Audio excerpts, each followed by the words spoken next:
В рамках визита в Нью-Йорк для участия в мероприятиях недели высокого уровня 76-й сессии Генеральной Ассамблеи ООН министр иностранных дел Руслан Казакбаев встретился с генеральным секретарем ООН Антонио Гутерришем. Министр передал от имени президента Кыргызской республики Садыра Джапарова поздравления с переизбранием генерального секретаря на второй срок.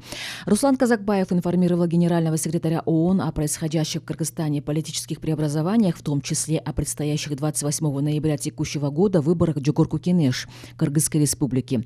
Сообщил о приоритетах Кыргызской республики по достижению целей устойчивого развития, развитию горных регионов, защите прав человека, экономическому развитию, построению зеленой экономики, охране окружающей среды и обратился с просьбой о дальнейшей поддержке ООН указанных направлений.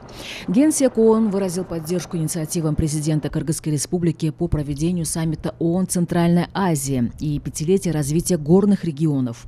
Стороны обсудили и подчеркнули важность скорейшей стабилизации ситуации в Афганистане.